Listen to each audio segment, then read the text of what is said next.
गांव खेतपुर में 3 महीने से बारिश नहीं हुई थी। आसमान जैसे रूठ गया था। नीले नहीं, धूल भरे पीले बादल हर दिन मंडराते पर बरसते नहीं। जमीन फट चुकी थी, दरारों में घास तक उगने से डरती थी। रातें अब और भी डरावनी लगने लगी थीं। नीम के पेड़ों से गुजरती हवा किसी और ही दुनिया की लगती, कभी सिसकियों जैसी, कभी किसी के रोने जैसी। दूर कहीं कोई कुत्ता भौंकता तो पूरा गांव ठहर जाता। धीरे धीरे लोगों के दिलों में अंधविश्वास ने पांव पसार लिए। किसी ने कहा देवी कालिका हमसे नाराज हो गई हैं। किसी ने गांव पर शाप दिया है। हर शाम जब सूरज ढलता और धूल उड़ती, गांव के चौपाल पर वही बातें दोहराई जाती। उसी गांव के सिरे पर जहां कच्ची पगडंडी खत्म होकर जंगल की झाड़ियों में समा जाती थी, वही रहती थी सावित्री। एक झुर्रियों से भरा चेहरा, सफेद बालों का जूड़ा और आंखों में ऐसा अजीब सन्नाटा जैसे सब कुछ देख चुकी हो। कभी लोग उसे प्यार से वैद्यमय कहते थे। हर घर में उसका नाम इज्जत से लिया जाता। किसी को बुखार होता तो उसकी जड़ी बूटी काम आती। किसी औरत को प्रसव पीड़ा होती तो सावित्री ही दाई बनकर जान बचाती। रात का तीसरा पहर था। बाहर हवा नीम के पत्तों में फंसकर कराह रही थी। अंदर झोपड़ी में दिया कांप रहा था। रूपा की चीखें मिट्टी की दीवारों से टकराकर गूंज रही थीं। थोड़ा और दम रख बेटी, देवी कालिका तेरे साथ है। बाहर खड़े लोग दीवारों के आर पार सिर्फ आवाजें सुन पा रहे थे। फिर एक पल आया, सब कुछ शांत हो गया। बस बच्चे की पहली रोने की आवाज गूंजी। दरवाजा खुला, सावित्री बाहर निकली, गोद में नवजात। चेहरे पर थकान थी, पर आंखों में एक कोमल सुकून। लेकिन उसी पल किसी ने झोपड़ी के भीतर झांका। रूपा निष्प्राण पड़ी थी, आंखें खुली, होठ नीले और बिस्तर पर खून सूख चुका था। 1 सेकंड की चुप्पी के बाद, रूपा मर गई है भगवान, रूपा मर गई। देवी कालिका नाराज हो गई है, सावित्री ने ही कुछ किया है। चुड़ैल है ये, इसने देवी को अपमानित किया है। तू ही थी वहां सावित्री, तू ही थी जब रूपा चीख रही थी। हमने तुझ पर भरोसा किया था और तूने मेरी बहू को मार डाला। मुखिया जी, मैंने कुछ नहीं किया। रूपा की सांसें कमजोर थी, उसका शरीर थक चुका था। मैंने तो बस देवी का नाम लेकर उसका दर्द कम करने की कोशिश की। झूठ, हमने देखा था, तूने कुछ मंत्र पढ़े थे। वो मंत्र नहीं थे, वो प्रार्थना थी। हर जन्म कठिन होता है और मैंने तो हमेशा बच्चों को जिंदगी दी है। तो फिर ये मर कैसे गई? देवी नाराज क्यों है? देवी नाराज नहीं है, तुम हो गए हो अंधे। जिस देवी के नाम से जन्म को पूजा जाता है, उसी देवी के नाम पर तुम ये सब कह रहे हो। बोलना बंद कर, तेरे झूठे मुंह से देवी का नाम मत ले। तेरी दवाओं ने मेरी वंश की जोत बुझा दी।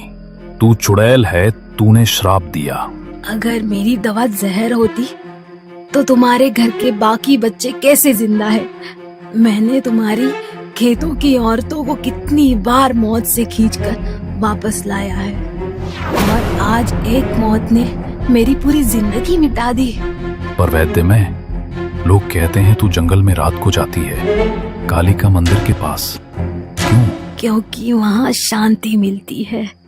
क्योंकि जब इस गांव ने मुझे अकेला छोड़ दिया तो वही देवी मेरी सुनती थी। मैं उनसे डरती नहीं, मैं उन्हें पूछती हूँ। बस, और कुछ मत बोल। तेरी पूजा ही हमारे लिए अभिशाप बन गई है। अभिशाप नहीं मुखिया जी, वरदान था, पर तुम सबने उसे आग में झोंक दिया। याद रखना, जब सच जलाया जाता है तो राख हमेशा कुछ कहती है। भीड़ हिल गई। कुछ लोग पीछे हटे, कुछ और भड़क गए। हवा तेज चली, मशाल की लौ कांपने लगी। इसे जला दो, देवी का कोप तभी शांत होगा। सावित्री ने नवजात बच्चे को जमीन पर रखा, धीरे से उसका माथा चूमा और आखिरी बार भीड़ की ओर देखा। मैंने जन्म दिया है, मौत नहीं। पर अब तुम सबको खुद समझना पड़ेगा, कौन सच में जिंदा है और कौन मरा हुआ। लेकिन किसी ने उसकी बात नहीं सुनी। उसकी झोपड़ी में आग लगा दी गई। लपटों में जलते उसके औषधियों की खुशबू धुएं में घुल गई और उसी के साथ उसकी जिंदगी भी गांव से बुझ गई। वो धीरे धीरे अंधेरे में चली गई, उसी रास्ते से जहां जंगल शुरू होता था। वो जंगल जिसके बीच पुराना काली का मंदिर था, जहां सिर्फ धूल और मकड़ी के जाले थे। हवा ठंडी थी और नीम के पत्ते सिसक रहे थे, मानो वो सावित्री के दर्द को सुन रहे हों। उसने मंदिर के नीचे की जमीन पर एक गड्ढा खोदा। उसकी उंगलियां मिट्टी में गड़ रही थीं और हर खुरच के साथ उसका गुस्सा और गहरा होता जा रहा था। गांव वालों की बातें, वो चुड़ैल के ताने, वो इल्जाम कि उसने देवी कालिका को नाराज किया, उसके कानों में गूंज रहे थे। मुखिया, तुमने मेरा सच जलाया। गांव वालों, तुमने मेरी इज्जत मिट्टी में मिलाई। मैंने जन दी, जाने बचाई और तुमने मुझे चुड़ैल कहा। अब देखो, ये मिट्टी तुम्हारा सच निगल देगी। उसने पुतले को गड्ढे में रखा और इसके ऊपर मिट्टी डालने से पहले उसकी छाती पर कोयले से लिखा, तेरा सुख मेरी प्यास। उसकी आंखें जल रही थीं, लेकिन आंसू नहीं थे, बस एक ठंडी डरावनी चमक। उसने काले धागे को और कसकर बांधा और फिर मिट्टी से गड्ढा भर दिया। हर मुट्ठी मिट्टी के साथ वो फुसफुसाती रही, लेकिन उसकी आवाज में प्रार्थना नहीं, अभिशाप था। जो मेरे साथ किया वो तुम्हें लौटेगा। ये मिट्टी तुम्हारी सांस चुराएगी, तुम्हारे खेत सड़ेंगे, तुम्हारा घर राख होगा। देवी मेरी साक्षी है और तुम्हारा अंत मेरा बदला। उस रात हवा कुछ और ठंडी थी। नीम के पत्ते पहले कभी इतनी जोर से नहीं हिले थे। अगली सुबह से मुखिया के घर में हवा ही बदली हुई सी लगने लगी, वैसी हवा जो रूह तक हिला दे। घर में अजीब सी बदबू फैली रहती थी, मानो कोई मरा हुआ जानवर पड़ा हो। उस दुर्गंध की वजह से मुखिया और भी परेशान रहने लगा। धीरे धीरे मुखिया के खेत भी सड़ने लगे, सूखे, मुरझाए, जिन पर मक्खियां भिनभिनाने लगी। एक दिन अचानक उसके घर की गाय भैंसें भी बहुत बुरी हालत में पाई गई, मानो कई महीनों से बीमार हों। उनके शरीर पर कीड़े पड़ने लगे थे। और लता, मुखिया की पत्नी, उसकी तबीयत नीम की छाया सी पसरी रही। पहले हल्की थकान, फिर धीरे धीरे बाल झड़ना शुरू हुआ। तकिए पर काले तारों की तरह गिरा उनका ढेर किसी पुरानी हवा की कहानी सुनाता। एक एक कर उसके हाथों पर गोल गोल नीले हरे निशान उभरने लगे। ना तो आम जख्म, जैसे किसी ने छोटे छोटे सिक्के उसकी त्वचा में ठोंक दिए हों। जब कोई उन्हें छूने की कोशिश करता, हाथ ठंडे पड़ जाते, मानो मरे हुए धातु को छू लिया हो। रातें भयानक हो गईं।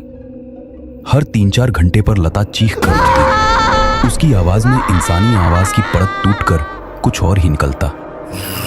कभी वो बमुश्किल शब्दों में पुकारती,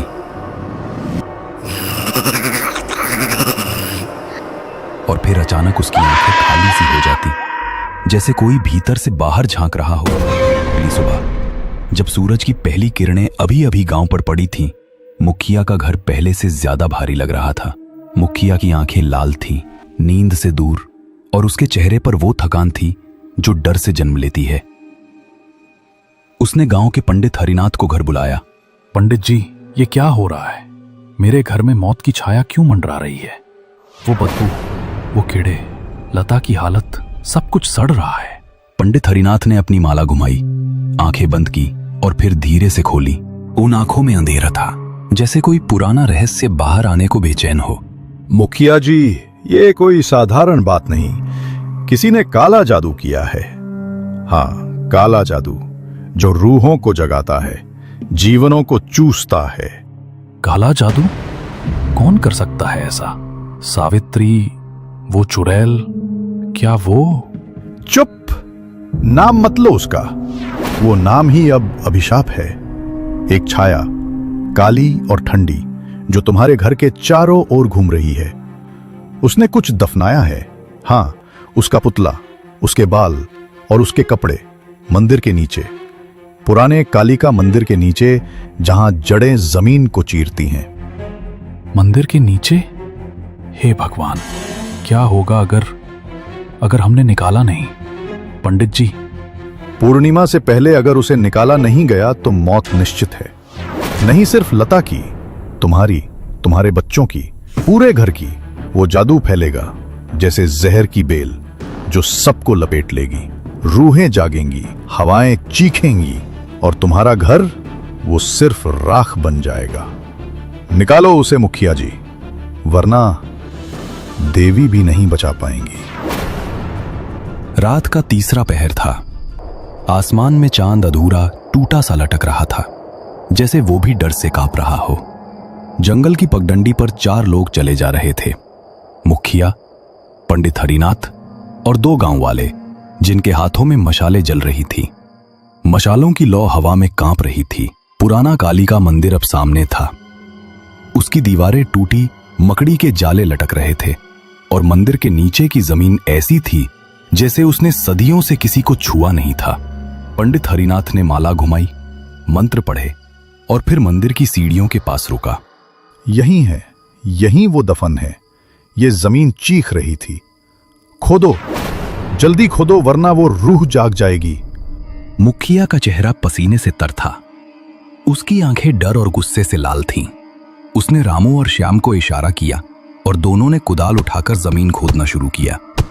मिट्टी सूखी थी, लेकिन हर कुदाल के साथ एक अजीब सी गंध उठ रही थी, सड़ांध, जैसे कोई मरा हुआ जीव वहां दफन हो। हवा अब और तेज हो गई, नीम के पत्ते सरसराने लगे। रामू और श्याम के चेहरे पर डर साफ झलक रहा था। उनके हाथ कांप रहे थे और हर बार जब कुदाल जमीन में गड़ती, उनकी आंखें चारों ओर देखती, जैसे कोई छाया उनकी पीठ पर सांस ले रही हो। अचानक कुदाल किसी सख्त चीज से टकराई। एक ठनक की आवाज गूंजी और सबके दिल थक से रह गए। रामू ने कुदाल फेंक दी और पीछे हट गया। श्याम ने मशाल पास की और मिट्टी के बीच कुछ दिखा, एक कपड़े में लिपटा हुआ मिट्टी का पुतला।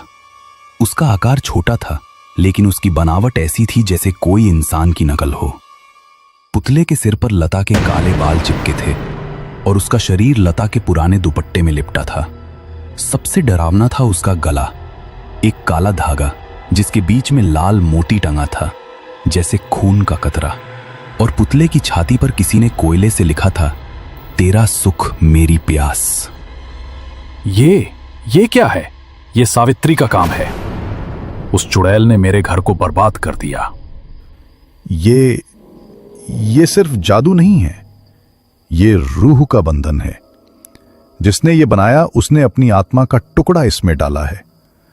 अगर इसे जलाया नहीं गया तो ये तुम्हारे घर को खा जाएगा मुखिया जी। जला दो इसे। आज इस अभिशाप को खत्म करो।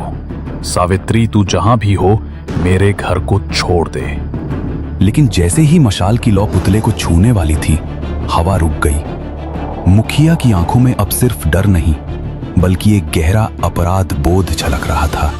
पुतला जमीन पर पड़ा था और काले धागे का लाल मोती चमक रहा था, मानो वो हंस रहा हो। जैसे ही मुखिया ने पुतले को उठाकर तोड़ने की कोशिश की, मंदिर के अंदर से एक आवाज गूंजी, तुम्हारा अंत मेरा उसी बदला। पल मशाल की लौ कांप कर बुझ गई। अधेरा ऐसा छाया जैसे जंगल ने सब कुछ निगल लिया हो। पंडित हरिनाथ की माला जमीन पर गिर पड़ी और उसकी सांसें रुक गईं। रामू और श्याम पहले ही भाग चुके थे।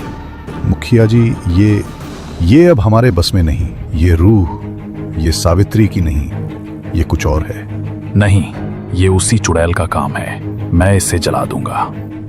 मंदिर की टूटी दीवारों से एक कराह निकली और जमीन हल्के हल्के कांपने लगी। मुखिया ने पुतले को जमीन पर पटका, लेकिन वो टूटा नहीं।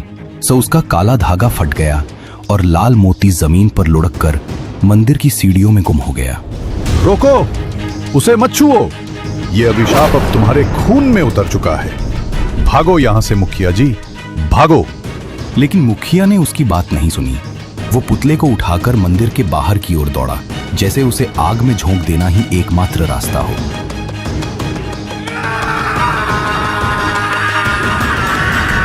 अगली सुबह जब सूरज की किरणें गांव पर पड़ी, खेतपुर में सन्नाटा था। मुखिया के घर से चीखें गूंजी। लता की लाश पलंग पर पड़ी थी। उसकी आंखें खुली थीं, लेकिन उनमें कोई जिंदगी नहीं थी।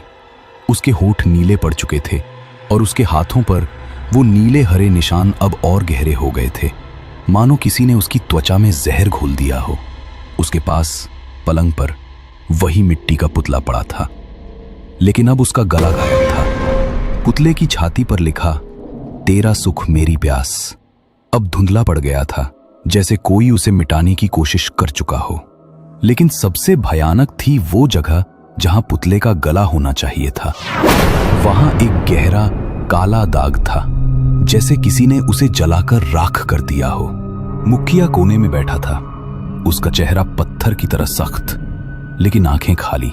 उसके हाथों में अब भी मिट्टी के कुछ टुकड़े चिपके थे, पुतले की मिट्टी। वो बड़बड़ा रहा था, लेकिन उसके शब्द समझ से परे थे।